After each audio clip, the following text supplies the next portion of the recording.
la Chambre de métier est très attachée à l'éco-construction.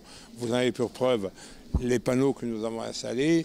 Nous sommes en train de finaliser la construction d'un grand bâtiment qui s'appelle le pôle méditerranéen d'hébergement et de formation, sur lesquels seront enseignés tous les métiers de l'économie d'énergie, en passant par le chauffage, l'électricité. Tout ce bâtiment est conçu pour la formation de nos apprentis. Il y a un message à faire passer au grand public, puisque vous savez que c'est le grand public qui va investir. Donc aujourd'hui, s'il n'y a pas de clients, il n'y a pas d'artisanat.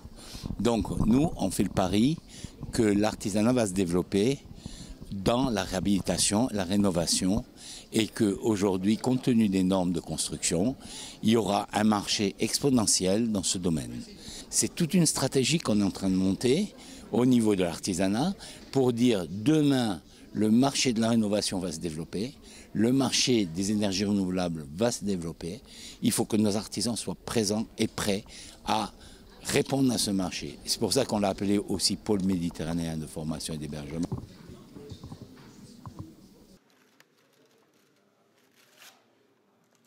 Autour d'Ambeka Corse, j'ai créé un groupement de sociétés insulaires qui justement va allier Casabio et d'autres partenaires, le Crédit Agricole Habitat et tous les intervenants nécessaires pour la réalisation d'un projet de vie, c'est-à-dire de la création. On va se baser sur un budget, donc on va faire une estimation budget et par rapport à cette estimation budget, on va créer le projet de vie pour le particulier. Et on va l'accompagner dans la démarche de création et dans l'accompagnement de tout ce qui va être. Le particulier, il est un peu perdu. Il ne sait plus où aller, comment faire, que ce soit pour la création, que ce soit pour tout ce qui est justement administratif. Donc en s'encadrant justement de partenaires comme Casabio qui est spécialisé dans l'isolation ou dans les poêles à granules et tout ce qui est chauffage, on va autour d'Ambeka Corse justement venir faire graviter autour de tout ça des professionnels de métier. Ici dans le salon déjà on est 7 partenaires.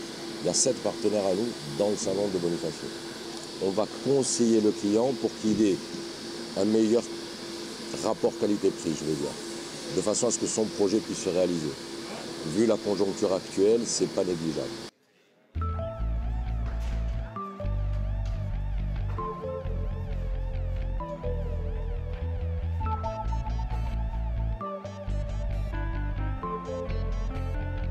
Nous faisons de tout ce qui est assainissement non collectif de 2 à 2000 personnes.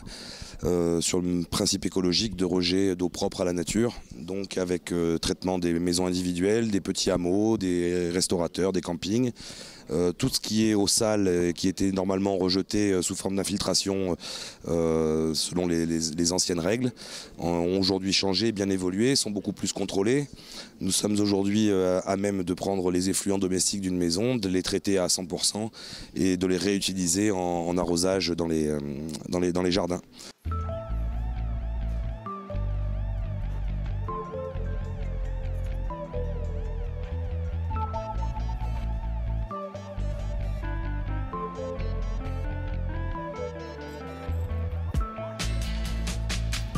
J'ai insisté auprès de mes services pour qu'on organise ce deuxième salon.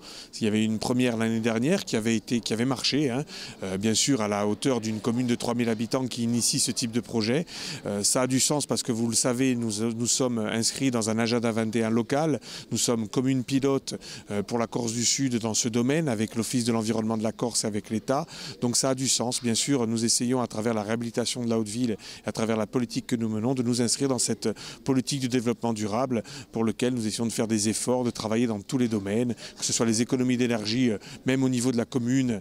Je pense par exemple à ce que nous faisons en ce moment même pour l'éclairage du bastion de Bonifacio et l'utilisation de l'aide. Donc dans ce domaine-là, oui, nous essayons d'être performants et d'avoir un rôle aussi pédagogique, notamment à travers ce salon, vis-à-vis des socioprofessionnels, vis-à-vis des citoyens. Donc évidemment, nous sommes satisfaits et heureux d'avoir une deuxième édition de ce salon de l'éco-construction.